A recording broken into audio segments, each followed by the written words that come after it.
How we feeling?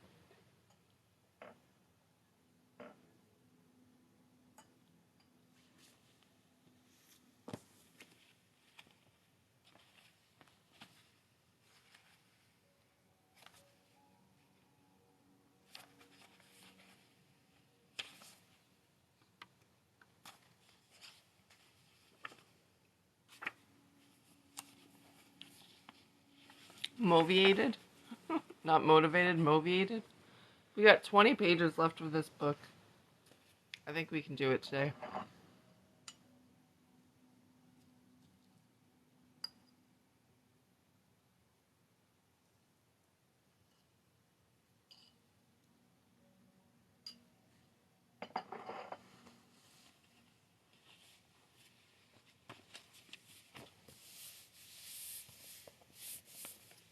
Alright.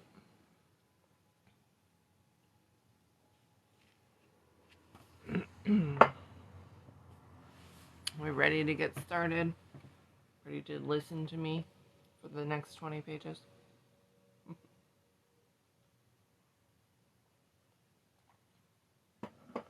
Alright. So this chapter is called Remember to Surrender. Surrender to what is. Say yes to life and see how life suddenly starts working for you rather than against you. And that's by Eckhart Tolle. Imagine yourself sitting by a window, looking out at a garden on a lovely spring day. You see birds and bees and butterflies merrily flitting about, when all of a sudden the most beautiful butterfly in the world catches your eye. Its stunning turquoise wings makes your heart explode. Its joyful flight makes your soul sing. Its metamorphosis, from wet wormy thing to creature of soaring beauty, fills you with inspiration. Suddenly you leap up, overcome and crazed with a fierce desire. It must be mine, mine, mine. You sprint to the closet, grab your net, sneak outside and tiptoe through the tulips, stalking your beloved prey. All senses alert, focused, determined, tenacious, swinging your net over your head as you chase your butterfly around the garden. You chase it for hours and hours, but all you seem to be able to do is scare it off, rather than catch it. It's only when you stop trying so desperately, relax, breathe, and surrender your desire to the universe that butterfly of your dreams calmly comes and lands on your nose. When we want something so badly and are working tirelessly to get it, if we don't surrender, we end up pushing it away instead. There comes a point where we need to hand the job over to the universe. This doesn't mean that we give up or discontinue taking action. This means we let go energetically, release our kung fu grip, and create some space for what we want to come to us. It's about allowing instead of forcing. It's about releasing and trusting that if it's in alignment with our life's purpose, it'll come back to us, or that something or someone even more perfect will come in its place. It's about surrendering and letting the universe do its thing while holding faith that our highest desire will come into our lives. Your faith in the universe must be stronger than your fear of not getting what you want. So, thanks, Andre. So that's what, you guys hear me talk about that. When you have this tight grip on what it is that you want, when you have that desperation, you're not surrendering. You're trying to keep a hold of it instead of releasing it, allowing it to come back to you however it may, right? But when we hold on to it so tightly and we're checking up on it, and we're not trusting, right? When we're not trusting, it's not coming. So you guys hear me say that a lot when people are asking me the same questions on the evening stream, right? Are they coming back? Every day. Is this gonna work? Are we getting back together? Are we not getting back together? And they're not trusting. They're asking the same question over and over and over again, just in different ways, right? Instead of knowing. And so that's the whole thing when I talk about you have such a tight grip, right? You're not surrendering. It's like hiring someone to clean your house so you can focus on the other work you enjoy doing. You explain in detail what they're supposed to do. Show them where the broom is. Tell them you'll beat them to death if they break the ceramic mugs your niece made for you. But you trust them with the job. Yeah, I noticed that on the... Yes. Yes. They come all the time. Yeah. If you're constantly hovering over them and grabbing the sponge out of their hands, here, let me do it, they'll never get their work done and you'll stay in overwhelmed struggle, preventing yourself from reaping the benefits that inspired you to hire your cleaning crew in the first place. I love that description, right? That's like you hiring someone to do the job that you need done so you can focus on other things, yet you're so focused on what they're doing and how they're doing it that it's not, you're wasting your time, you're wasting your money, you're wasting your energy, right? Just go in your room and do some work. That's why I tell people, go do something you enjoy, right? Take your focus off of this. If your focus is constantly on this certain situation or this certain person or whatever, you need to focus on you. You need to do things that you enjoy, fill your cup up, like make yourself happy, because that person, whether they come back or not, is not going to make you happy. There's things that they might do that might make you happy, but happiness is an inside job, right? So the happier you are within yourself, the easier it is to attract or draw in the people who are on that same level. But if you're in this constant state of neediness and wanting and desperation, that's what you're attracting.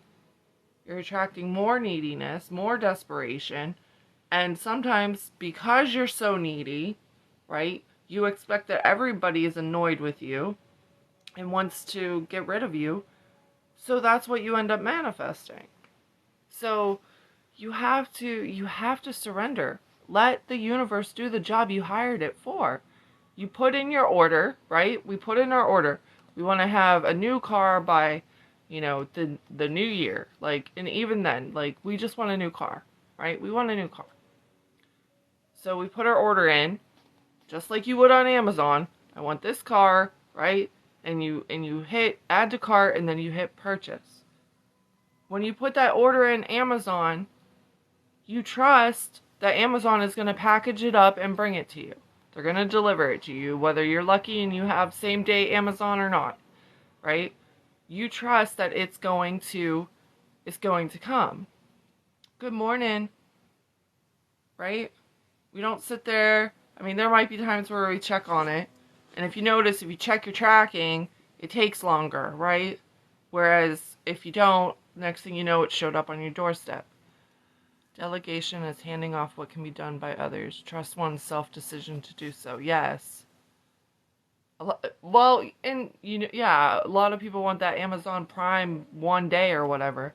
But, us who live in the sticks, like, we're lucky we get things in 3 days with Amazon Prime.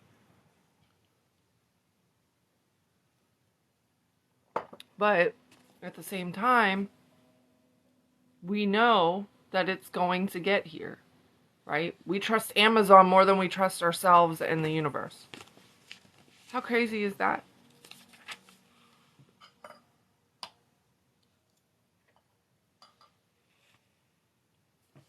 So we need to remember that, yes, time sucks, but it always comes.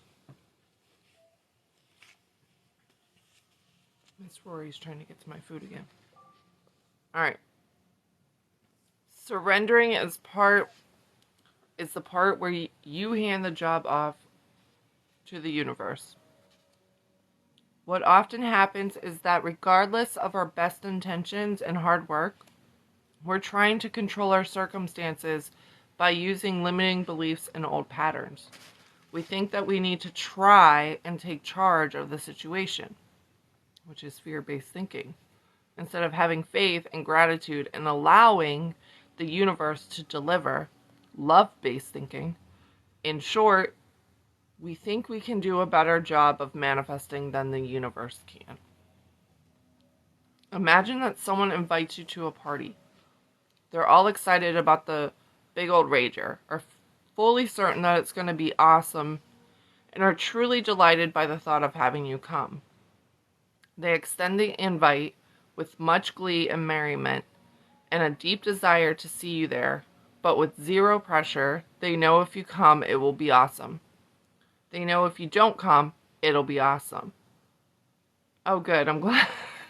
They call us out, man, each and every day. Their party is gonna rock. They believe this in their hearts. It's the truth. Now imagine that someone else invites you to a different party. This person demands that you come, acts like their party will be a gigantic failure unless you show up, and reminds you that they came to your last party, so you have to come to theirs. They're whiny and manipulative, controlling, a big fat drag. They know they can have an awesome party and really believe they can, but decided that all depends on you coming. Thank you, Michelle. I got it. Both people can do the same exact things to prepare. Decorate the houses, buy the cheese plates, get the booze, order the ice sculptures, but one person is much more likely to manifest what they want, you showing up and actually wanting to be there, than the other because they have surrender. Surrendering isn't about what you do, but who you're being as you do it. Your life is your party. Well, that last person would be a trigger. Yeah, me too. Like, dude, I ain't gonna make or break your party. Like, that's exactly how I felt reading that. Like, if I'm gonna make or break your party, I'm sorry it's broken. Like, no, don't put that pressure on me. I'm not a party person. I mean, I enjoy a good party, but come on. Alright, your life is your party. You get to choose how you invite people and experiences and things into it. If you're broke as a joke, it's not about working until you're half dead to make ends meet and whining about your pathetic situation. It's about showing up every day with an excellent attitude, doing your best, leaning back, celebrating what it is, and steadily working with the grateful expectation and belief that the universe is sending you a new, more lucrative opportunity. If you're single, it's not about boo-hooing the fact that you can't find someone good or half-heartedly forcing yourself to go on a million dates. It's about keeping your desire strong and your faith unwavering. Brushing your hair and teeth, leaving the house, flirting your ass off, joyfully going about your life and being grateful that not only is the person you're seeking also seeking you, but that the universe is conspiring to bring you together. Alright, you two, get. Go. Go play elsewhere.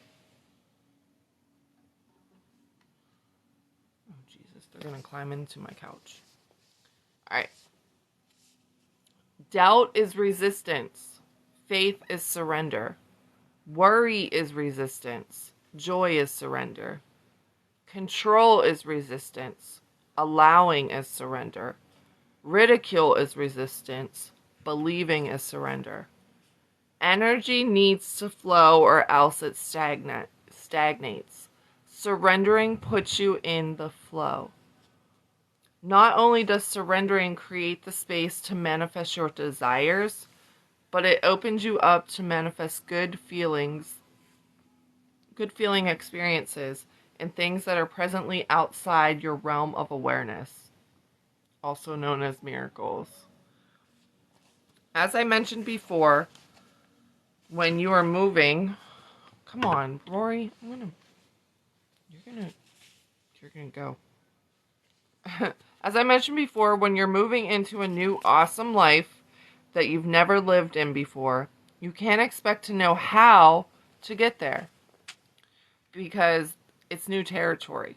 So you can only do that which you already know how to do and stay open to discovering the new how. Likewise, you need to be open to the fact that you may not know exactly what your new reality will look like because you've never seen it before. You're only able to envision that which is already known to you. So the mind-bogglingly awesome new life may be out of your scope of imagination.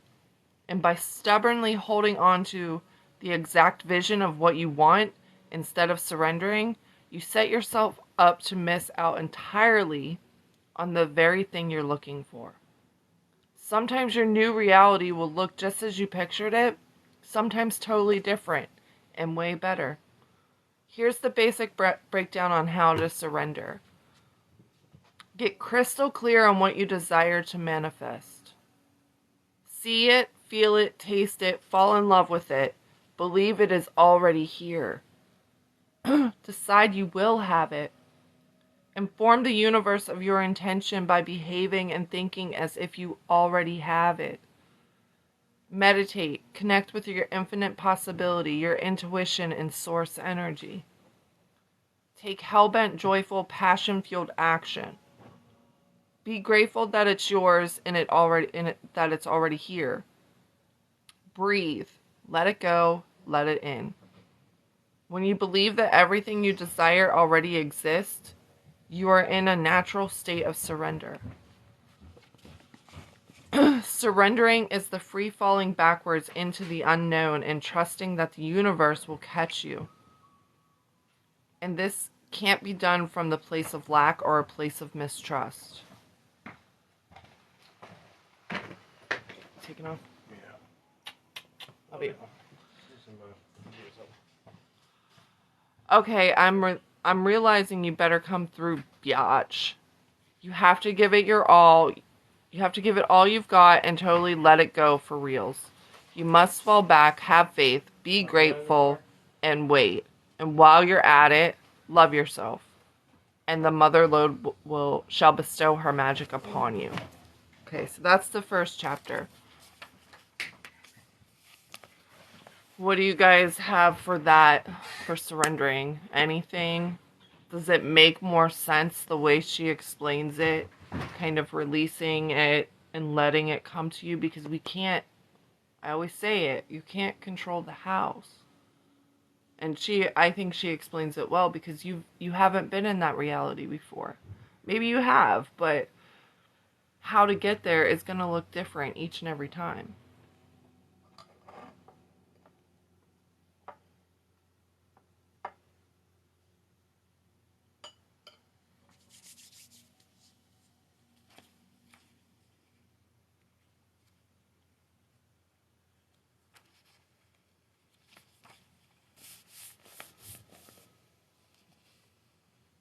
Nothing? No questions? She does. I like the way she does this. Alright, so the next chapter is called Doing versus Spewing. We're going to have this done here in just a moment. I think. Alright. God will not have his work made manifest by cowards. All talk, no action, right? Again, let me read that again. God will not have his word made manifest by cowards. And that was by Ralph Waldo Emerson. I have a friend who had the word duh tattooed on the inside of her upper arm in homage to the fact that all of our big aha moments are no-brainers. How many of you have, you've heard the same thing over and over and over again, and then just one day it kind of freaking sinks in, you're like, oh my god, you serious? Like, I just got it. Like, you could even be saying it to other people and not really understanding it. But then it just hits you and you're like, holy crap, are you serious? Like, it's really that simple, right? Yeah, exactly. Remember, fear is a choice. I am lovable. Don't worry, be happy.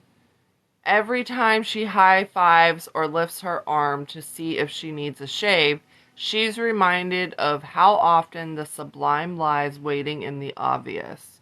Multiple times. Exactly. You know countless of these truisms of which I speak. You've heard them or thought them a million times. But they finally sink in and you get it. They suddenly become earth-shattering news. An epiphany is a visceral understanding of something you already know. Good morning, April.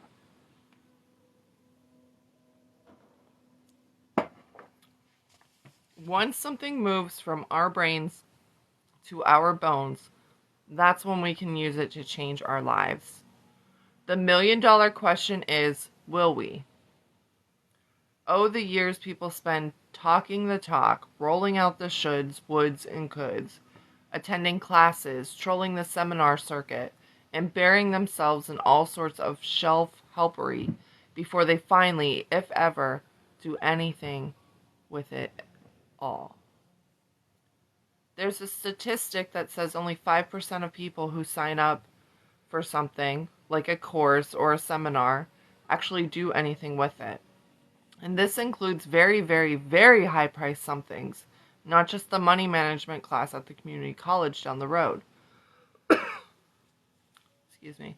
This is because lots of people wish for change, really, really want it, are willing to invest the time and money into it, but are ultimately not willing to get uncomfortable enough to actually make anything happen, which means they don't want it as badly as they say they do.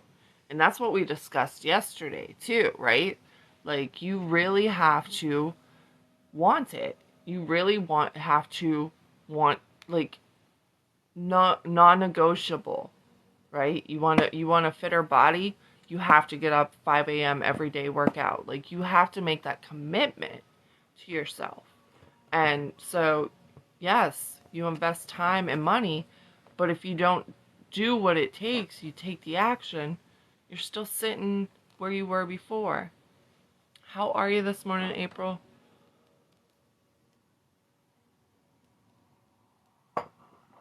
I tried is a poor man's I kicked butt. I tried is a poor man's I kicked butt. Doing good. It's Friday. It's play night.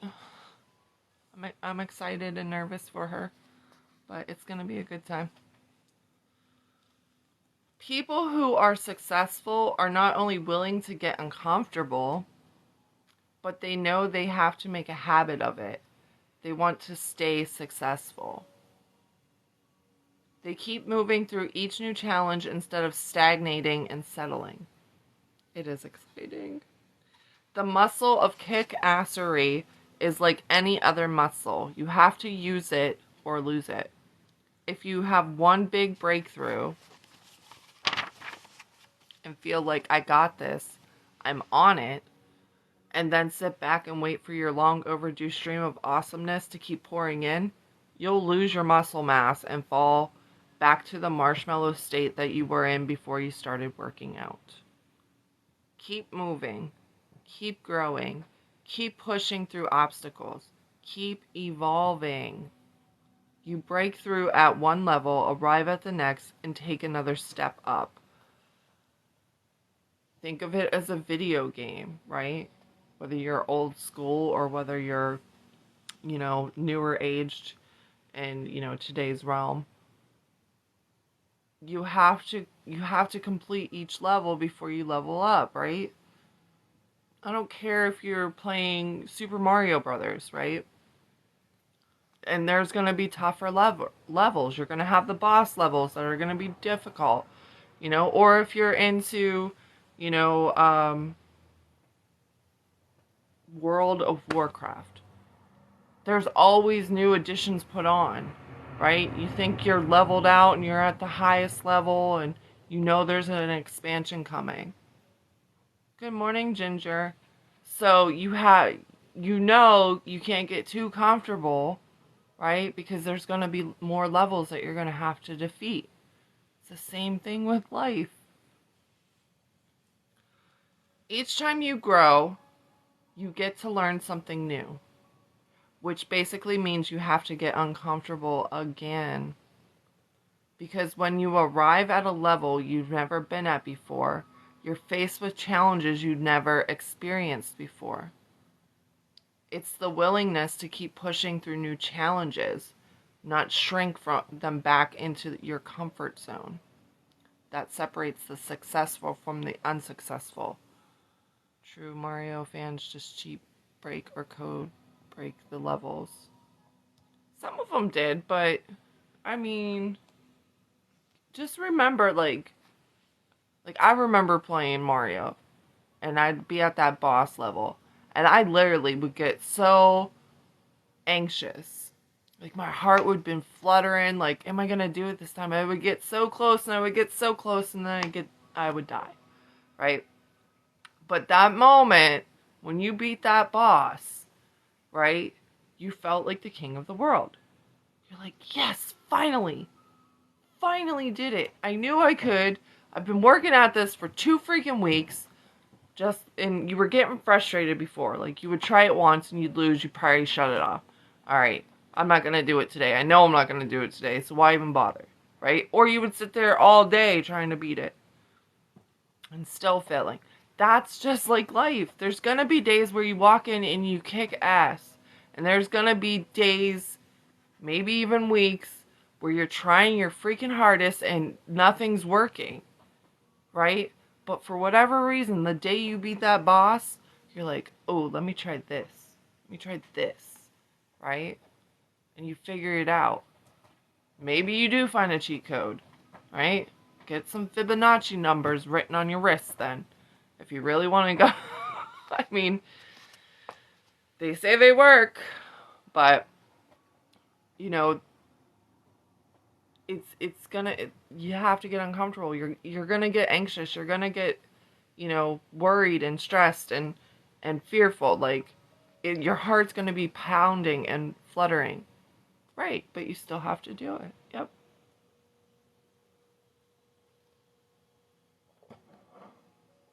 All right. New level, new devil. All life is either moving forward and evolving or shrinking back and dying. If you want to evolve in your own life, you have to push through the obstacles instead of running from them. Obstacles and challenges are the agents of growth. If I lose, I get frustrated and shut it off, and then like maybe 30 minutes to an hour, I try again. Yeah, and that's okay. Good morning, Elle. How are you?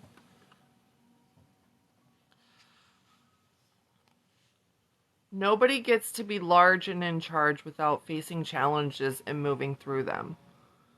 Birth is messy, painful, scary, uncertain, and freaky. Birth is also a glorious miracle that leads to new life. If you want the new life you say you want, you have to do the work instead of just studying and discussing and wishing and wanting. I'm doing well. Happy Friday. I recently had a wake-up call in this department that I'll share with you in hopes that it'll inspire you to do the work and keep the faith no matter what. At the moment, I don't live anywhere. Or I guess you could say I live everywhere. I got rid of my place 2 years ago and have been exploring the world indefinitely ever since.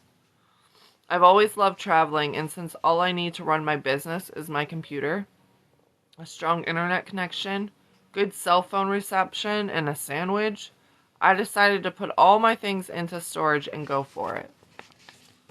I saw this as a chance to walk my talk of living life on your own terms, to be the priestess of high vibe, to quantum leapfrog around the world, around the globe, to see in how many different languages I can learn how to say, would you mind watching my stuff while I go to the bathroom? My main focus at the moment is mastering surrender. I want to have unshakable faith in the not yet seen. I want to get so comfortable trusting the universe that it becomes second nature and I can just leap into the void with toes pointed and daisy petals in my wake. Or, at least do it with more grace and ease. Especially now that I'm traipsing around the world, lawfully preaching about decision this and let it go that. I, too, would very much like to do instead of spew. Surrender comes into play often, especially when it comes to figuring out where I'm off to next and where I'm going to stay once I get there. My modus operandi is to go with the flow and trust the universe. Trust that the universe will guide me through the perfect place at the perfect time, which I'm quite pleased to report has yet to disappoint. After following my sudden and bizarre impulse to go to Tokyo, a city I had zero interest in checking out, I not only totally fell in love with the place, but the ideal furnished apartment came up for rent and was handed to me on a silver platter. When I decided I wanted to live there for a while, an invitation to stay in a gorgeous guest house in the Spanish countryside with great friends came in, unsolicited and out of the blue, when I was trying and failing to figure out where to go next. I keep finding myself repeatedly and fully coincidentally crossing paths in distant corners of the world with several of my fellow global nomads whom I met and befriended in Bali and who have drop-jawed and giddy every time I bump into them. You're in a tiny remote fishing village wearing nothing but a sarong and a frizzy hairdo in the middle of nowhere. Indonesia too? Yet even though my cosmic travel agent has more than proven that she knows exactly what she's doing, I was still fairly nervous about this last free fall. I wish I had the courage, right? Well, I mean, that's what she's talking about getting uncomfortable and trusting that it's all going to work out. Because this time, it wasn't all, just send me anywhere that seems cool where awesome things will happen to me, okay? Thanks. I needed to land in the perfect place to write this book. I only had a month left before it was due to the publisher, and I had quite a bit left to write, so I was a tad uptight about the wheres and the whats and the hows. I was in Tokyo at the time, and my plan was to fly to LA to meet with a client, then road trip through the American West and wind up at some fabulous, fully furnished luxury rental home with a great view and lots of sunshine, where I can concentrate and get lots of work done. I imagined being surrounded by awe-inspiring nature, but being close enough to a city where some friends lived in order to avoid the isolation, best known for driving riders to drink heavily, or in my case, to delve into failed experiments with cutting my own hair. If there were animals around to keep me company, that would be the cherry on top, but the rest was non-negotiable. About 2 weeks before leaving, I went online and started searching for houses to rent. I looked in every state west of Colorado, but everything I liked was booked. I asked everyone I knew and everyone I didn't know if they had any ideas. I sent out emails, Facebooked, tweeted, and texted, but again, nothing. There was always the hotel option, but I really had my heart set on a house, and I was starting to panic about the fact that I had waited until the last minute. This was a big deal. This was my book. I needed inspiration and high frequency. I wanted to look up from my desk and gaze out the window upon an awe-inspiring view of mountains, or ocean, or rolling fields. Meanwhile, if something did come through soon, I was going to be gazing out the window. If something didn't come through soon, I was going to be gazing out the window of the bedroom I grew up in upon my mother sweeping in the driveway in her slippers. I began resigning myself to the fact that I'd blown it, instead of having faith in the universe and joyously anticipating the manifestation of my dream home. I started shrinking and talking myself into talking what I could get. What am I whining about? I'm lucky to have my mom's house to go to. I love her. Plus, she'll feed me lasagna while I'm writing. Then I realized what I was doing. What kind of hypocrite would I be if I got all fearful, small-minded, and low vibe about where to write my book about how not to go through life fearful, small-minded, and low vibe? You have to keep the faith, always, even when your ass is on the line. So 48 hours before my flight left Tokyo for LA, I calmly sat back, focused on my ideal writing palace, envisioned the wide open space it looked out upon, luxuriated in its plush couches and big open kitchen, soaked up the sun pouring in through its huge windows, felt it in my bones, believed it was real, did the whole wickerdy-woo thing, and got all excited and grateful that it already existed. It was on its way to me.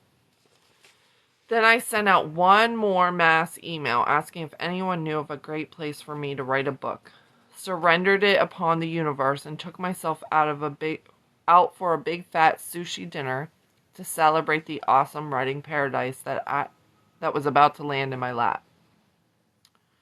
When I returned to my hotel, there was an email waiting for me from a friend who knew some people who had a place I could move into ASAP.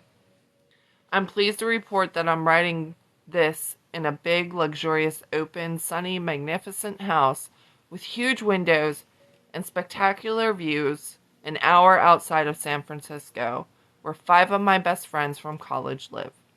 The house is on top of a hill overlooking 17 acres of rolling farmland, and I can stay as long as I want, as long as I take care of their adorable horse and 2 goats. This shit works. So how serious are you about not settling? You can make a quantum leap in your life right now. You can change your entire reality on a dime if you want to badly enough, or massively increase your income, or drop 10 pounds, or begin waking up excited to be who you are, instead of merely putting up with your day until it's cocktail hour. Whatever level of upgrade you want, it's available to you right now. You just have to decide to make it happen, to be engaged with your life and let the universe work for you. Here are some ways to take what you've learned in this book and seal the deal. Number 1, give your bad habits the heave-ho. Successful people have good habits. Unsuccessful people have losery habits. Because our habits are all the things that we do automatically without thinking, they help to define who we are. If you're in the habit of getting up and working out every morning, you're in shape. If you're in the habit of never doing what you say you're going to do, you're unreliable. And if you're in the habit of getting massages 3 times a week, you're really psyched. Pay attention to the areas of your life that you're not so thrilled about. Figure out which bad habits help create them, and trade those habits in for some good ones. Form the kind of habits that successful people have. Good time management skills, good decision-making habits, good thought habits, good health habits, good relationship habits, good work habits, etc. Think of what behaviors would make the biggest positive changes in your life. Maybe even the kind of changes you can hardly imagine coming true. And set about turning them into habits. How do you form a habit? Decide to. Make it a part of your regular, everyday activities. Make it as non-negotiable and thoughtless as brushing your teeth or getting out of bed. Schedule it in. Work on uncovering your subconscious beliefs and rewriting your stories. And if it's something you've tried to change on your own, get some help. Hire a coach, a mentor, a personal trainer. Tell a friend to spray paint "I am a lazy lard ass" on the side of your house if you don't reach your goal of going to the gym 5 days a week. Whatever you have to do, Start developing successful habits if you want to become a successful person. Number 2, breathe amongst the people. Your superhero power, i.e. your connection to source energy, is available to you 24/7. Not only when you're sitting cross-legged in your robe meditating. Once you get your brain used to shutting up and tuning into source energy, you can start doing it throughout your day. The whole point of everything you learned in this book is to use it to improve your life, not to take a break, go off and read, and then head back out to live your life again and leave everything you've learned back there on the couch where you were reading. You want to carry all the stress-relieving, life-appreciating, joy-delivering, mood-lifting, source-connecting, butt-kicking benefits with you all day long. And the best way to do this is through your breath. When you're stuck in traffic, getting yelled at by your boss, feeling awkward at a party, strolling through the office, lying on the beach, trying to remember how to get to your sister's house, take a moment to breathe deeply, clear your mind, check in with your bod, become present in the moment, and connect with source energy. The more of a habit you make of this throughout your day, the more you will see profound positive changes in your life, both emotionally and physically, and the more gracefully you will be able to deal with the next inconsiderate jerk who decides to yell into their cell phone while sitting next to you at a restaurant. Right? And you guys hear me say this a lot, right? When you start spiraling, just sit for a moment. Take some deep breaths. It doesn't have to be 5 minutes. It doesn't have to be 10 minutes. Take some deep breaths. Close your eyes. Just get your mind silent, right? Because otherwise we're going to keep continuing to spiral and keep manifesting all that negative energy coming in. Number 3, hang high. Hang out with people who are kicking ass and who will make you feel like a giant loser if you're not kicking ass too. I, obviously, can't stress this enough. Who you surround yourself with greatly affects how you see your world and how high you set the bar for yourself. If you hang out with people who constantly whine about how tired, broke, and worried about the economy they are, you'll feel like a hero just for getting out of bed in the morning. Hang out with people who are living on purpose, who meet their challenges with a step-aside, suckers attitude, who are dating super awesome people, making exactly the kind of money they want to be making, or working towards it, or taking the kinds of vacation they and you want to be taking. And you'll not only see what's possible for you too, but you'll have the more incentive to follow suit. Set honest goals. Don't decide you're going to run 10 miles a day when you're still considering walking to the pizza parlor around the corner a day's worth of exercise. Start with running half a mile a day and add more as you get stronger. Discipline is a muscle. You have to build it at your own pace. If you bite off more than you can chew at the start, chances are excellent you'll get discouraged and give up altogether. Set honest goals that are just outside your comfort zone and build from there. Number 5, read your manifesto. Write down your goals and your vision of your ideal life in the present tense and be specific as possible. Where do you live? Who do you live with? What do you do for fun? Who are you surrounded by? How much money do you make? How do you make it? How do you give back to the world? What are you wearing? Etc. Make it so freaking awesome that you can't read it without weeping and wailing and putting it down to compose yourself every few sentences. Read it to yourself before you go to bed and when you wake up every single solidarity day. Can't even say that word. I am so not kidding over here. Become obsessed with it. Think about how you're changing your life and who you're becoming, and be in a state of giddy expectation about it as often as possible. The more you focus on who you're becoming, and the more emotional you can get about it, the faster you will become it. Number 6, get out your credit card and pay for some help already. Getting some coaching or mentoring is perhaps the fastest and best thing you can do to make a massive change in the shortest amount of time. I'm not, and I kind of am, just saying this because I'm a coach, and I have watched my clients do the impossible. I'm also saying it because I've been coached within an inch of my life and know how radically it's changed my world. Think about it. Professional athletes work with coaches their entire careers. They don't decide all of a sudden, alrighty, I'll just make $8 million hitting a ball around this year. I think I'm pretty well set to do this all on my own. They continue to get coaching so they can stay at their peak level and keep growing. What makes you think you can do it all by yourself, especially if you spent the majority of your life basically proving you can't?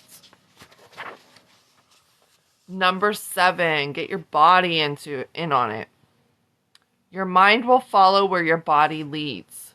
If you're in a bad mood, and remember to stand up nice and tall and straighten. Oh my gosh, I'm sorry guys. Remember to stand up nice and tall and straight. Your mood will automatically lift. And when you're in shape and have tons of energy, you feel like you can take over the world. If you're serious about getting your act together, stop being a lazy cow. Get the blood flowing. Eat food that excites you and nourishes you. Get your breathing deeper. Use your mind, body, and soul together to make this thing happen for yourself. Advanced body option? Okay, so this is totally weird and won't go over well, but I'm going to give it to you anyways because it works. If you want to really get yourself rock solid and determined and pumped up, pound your chest and punch your fist into the air while you repeat your affirmations at the same time. Yell things like, I am powerful. I am confident. The universe has my back and I'm going to kick ass. Or whatever your deal is in the affirmations department. Get your body engaged and anchor it into the world physically, and your affirmations will have far greater power. The mind and body are way more powerful together than either one is alone. Number 8, use your secret weapons. Make a playlist of songs that get you pumped up. Listen to motivational tapes. Surround yourself with pictures of people who think you're awesome. Wear clothes that make you feel sexy and smart. Dance, scream, pound your chest, go for a run while listening to the theme from Rocky. Figure out what makes you feel like you could carry a horse over your head and do it as often as possible. You are going for the gold here. You have to play in the zone. Number 9, love yourself with a kung fu grip. Alright, last chapter, and it is less than 3 pages, so I'm going to move through and then we'll go through it. It's called Beam Me Up, Scotty. Nothing is impossible. The word itself says, I'm possible, by Audrey Hepburn. My grandmother on my mother's side lived to be 100 years old.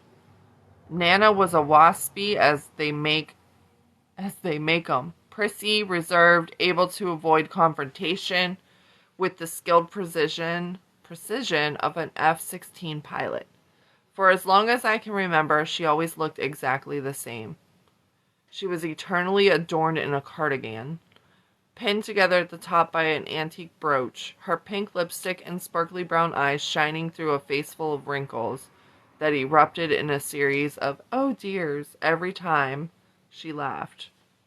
In her long lifetime, Nana witnessed the birthing of such pivotal human achievements as the phone, the car, the TV, human flight, the computer, the internet, and rock and roll. The 2 things that blew her mind the most, however, were putting a man on the moon and the soda dispensers at McDonald's. She'd stand there watching, gripped by disbelief, as an employee placed a cup, small, medium, or large, beneath a spout, pushed a button, and walked away, leaving the machine to fill up the perfect proper amount. How does it know where to stop? Nana would shake her head, mortified. How does it know? After we figured out how to clone a sheep, she pretty much threw in the towel on ever questioning anything ever again. One day my family took her out for lunch to a restaurant on the top floor of some giant hotel. When we got to the elevator, someone accidentally pushed the button for the floor we were already on the moment the doors closed, making them open right back up again. Thinking we'd just gone up 45 flights in a split second, we watched my sweet little grandmother exit the elevator, nervously patting her hair as she wandered down the hallway, muttering to herself, "Why not?" I want to sign off here by encouraging you to pursue your dreams with the same belief that anything is possible as a little old lady in knee-high stockings and sensible heels who was born in 1903 and lived through the most technology-flabbergasting century to date. Whatever you desire to do with your precious life, write jokes or rock out or start a business or learn to speak Greek or quit your job or raise a bunch of kids or fall in love or lose your flab or open orphanages around the world or direct movies or save dolphins or make millions or live in a canyon in a loincloth, believe that it's possible and that's available to you and that you deserve to do have it. Why not? Give yourself the permission and the means, yes, this includes money, to be who you are, regardless of what anybody else thinks or believes is possible. Do not deny yourself the life you want to live because you're worried you're not good enough, or that you'll be judged, or that it's too risky, because who does that benefit? No one. That's who. When you live your life doing the things that turn you on, that you're good at, that bring you joy, that make you shove stuff in people's faces and scream, "Check this out." You walk around so lit up and you shoot sunbeams out of your eyeballs, which automatically lights up the world around you, which is precisely why you are here, to shine your big-ass ball of fire onto this world of ours. A world that literally depends upon light to survive. You are powerful. You are loved. You are surrounded by miracles.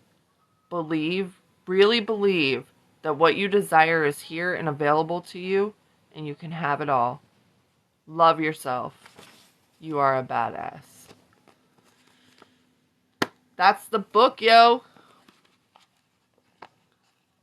So, the biggest thing today is learning how to surrender. Allow yourself to get uncomfortable.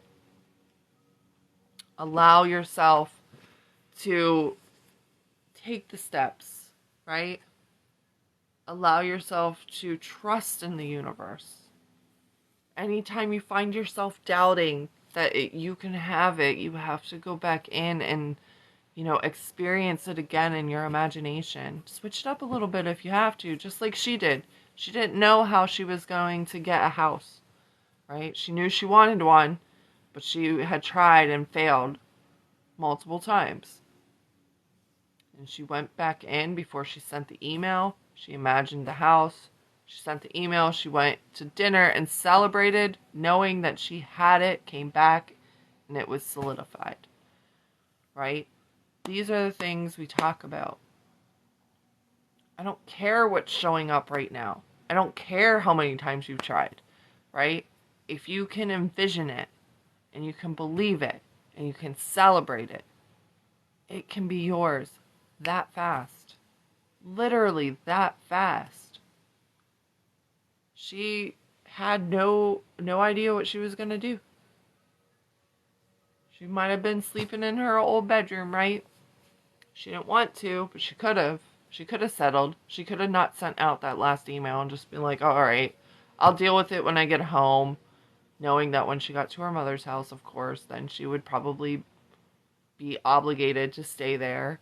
And not that it would be bad, but that's not what she really wanted. She could have settled, but she decided to soar instead. She trusted. Just like eagles trust, right? They trust their wings are going to carry them where they want to go. Right? They know. They already know they're making it to their destination. They know when they sweep down into the river and grab that fish is theirs. They don't question it. They're not scurrying around like half flapping. Maybe when they first learn to fly. So, how can you learn to trust the universe? How can you do it? Can you surrender? Can you truly surrender? Can you let the universe do its job that you are hiring it to do? Let me know your thoughts.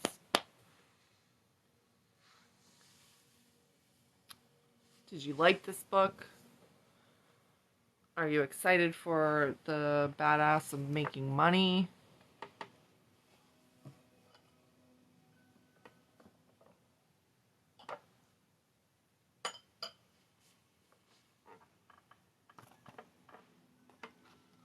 Mm-hmm.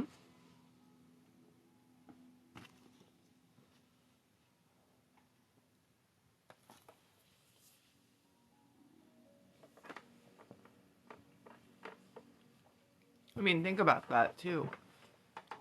When we're learning to walk, how many times do we fall down? Right? So why are you giving up when it doesn't work the first few times? Right? When you take that action, or, you're trusting. You're like, well, I trusted and I did this and it blew up in my face. Okay. How many times did you fall down? You've watched a baby learn how to walk, crawl, right? They stand up, they fall right back down. Yep, fall down 7, get up 8. That's all that matters. Right? Because chances are that moment that you are ready to give up is the moment that you're about to push through. It always reminds me of that damn meme of the 2 gold miners where one gives up right before they're about to hit gold and the other one doesn't. Right? So the one miner's just like, obviously it's not here. Had they just kept pushing, they would have gotten the gold. But they turned around. They gave up. The one below him trusted and won and got the gold.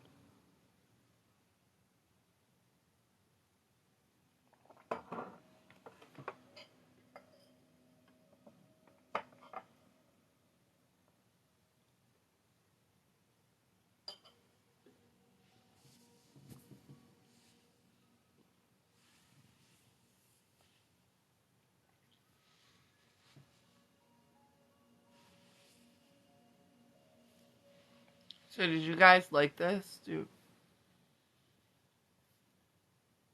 What do you think of this book? What do you think of this author? Do you want to move? I mean, are you good with moving to the next one?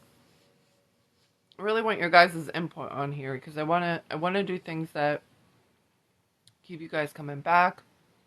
Like I said, I wanna make this a series for a potential course, with some tweaks, obviously, but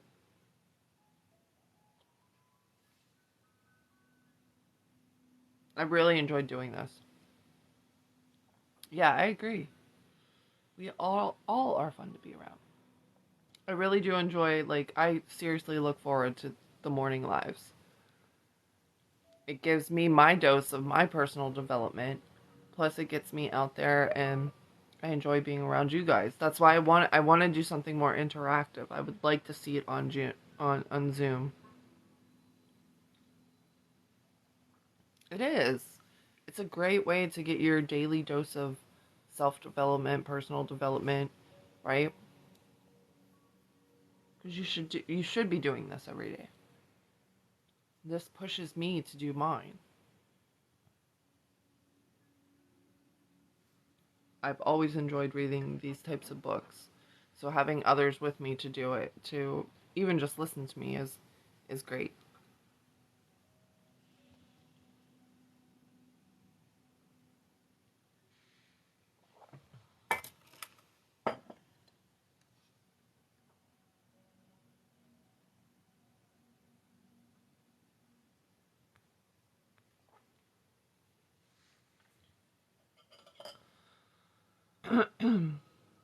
Did anybody work with their little money song yesterday?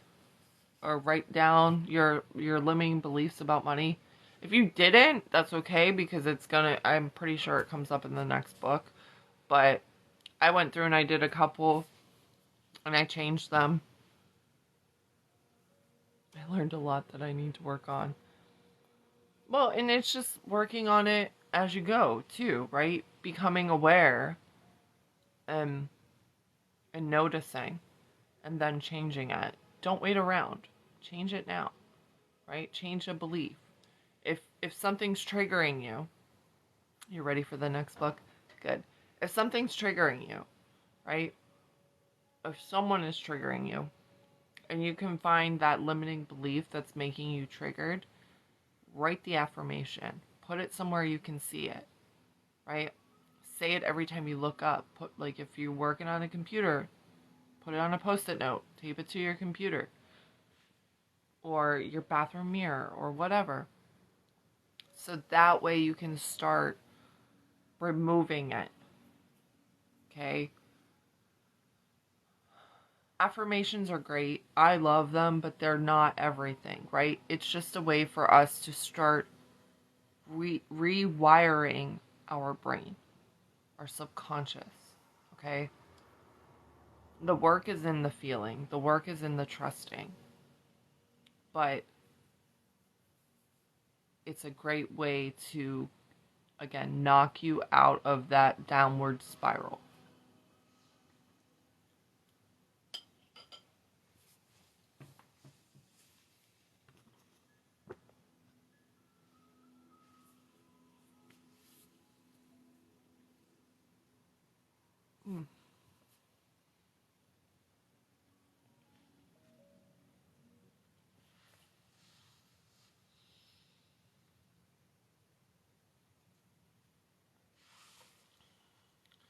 So, any last words, ideas, thoughts, snide remarks? No, I'm just kidding.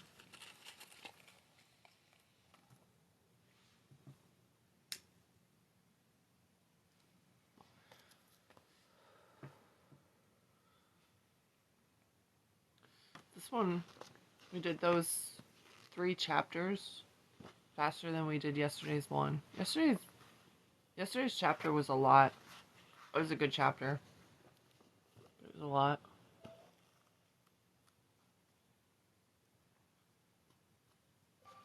And for those who are interested too, who do want to kind of help me work with this to build a course somewhat around it. Yesterday's was a lot. I think what I'm going to do, I'll still be doing the lives in the morning for the book, whatever we're working on. But I think I'm going to base the first recordings off of You Are a Badass. So I might do multiple in one day. We'll see. We'll see what happens. But do you guys like the idea of taking things off of TikTok so you don't have to type? You could speak. I know like Indigo, I know you call from, or you check in from work, so I want to make sure you guys all can participate.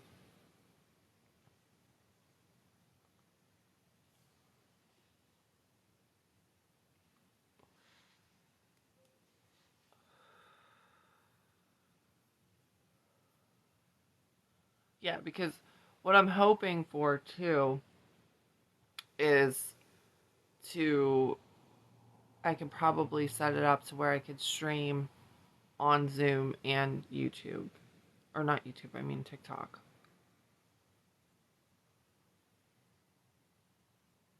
Yeah.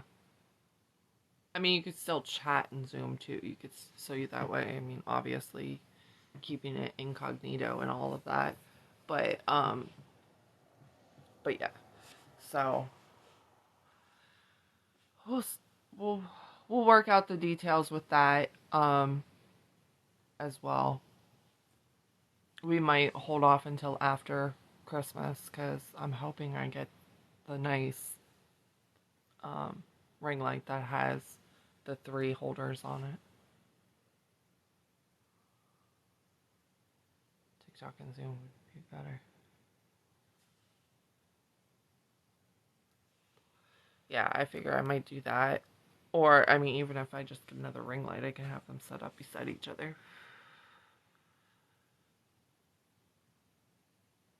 But that's my plan. Or the ideas that's coming through. You got the one with 2 holders. I think the one I have in my Amazon chart, Amazon cart has 3 now. And one is big enough for like an iPad. Yeah, I still want to stream in TikTok too, just, more people or whatever. If people get more interested in it. Yeah. Yeah. I need to paint my office and get it reorganized.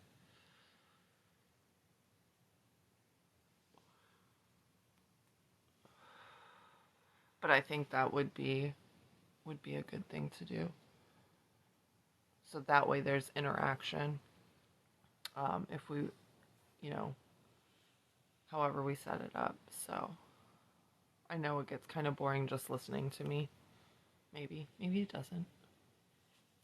But I like to have the interaction. And yes, reading comments and everything is great.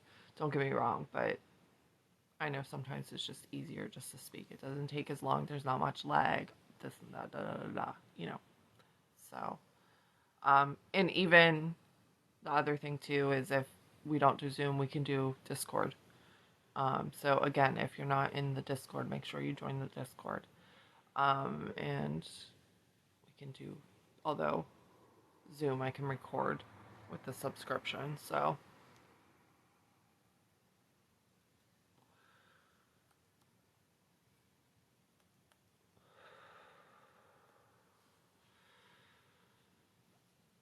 Any last thoughts before I take off and get ready for my day?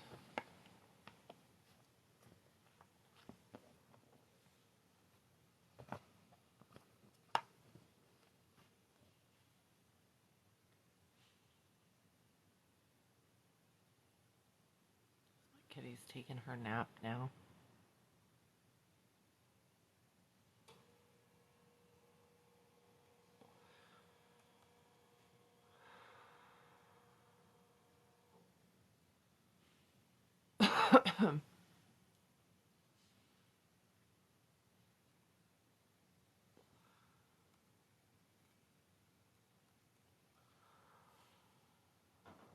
Yes.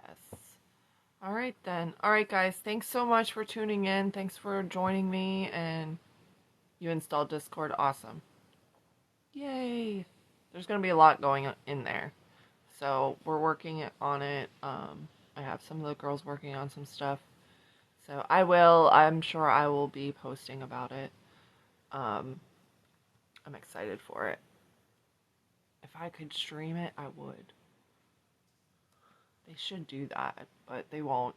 I don't even know if they record it so people could watch it later. They haven't in the past, which is a shame because I think it would be fun. Especially with all the technology we have available to us for free to do so. Alright, guys. How do you join Discord?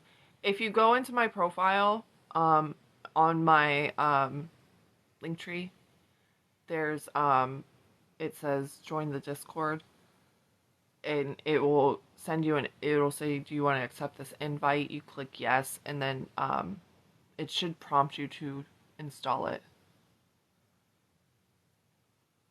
Yeah, I thought they would do that. I mean, but I live in a podunk town. So, but yeah, that'll take you right to the Discord, right to the server, right to my channel. It's the Loving Rebel Guidance group on there too. And I have a Facebook group too that if you're on Facebook and want to join, you can. But pretty much everything's going to be moving to Discord.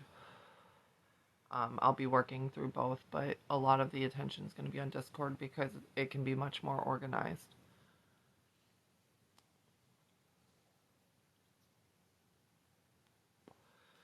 Alright guys, I'm going to head off. I hope you guys have an amazing day. Enjoy your Friday. Make it a great day. And I will talk to you all soon. Lots of love to you.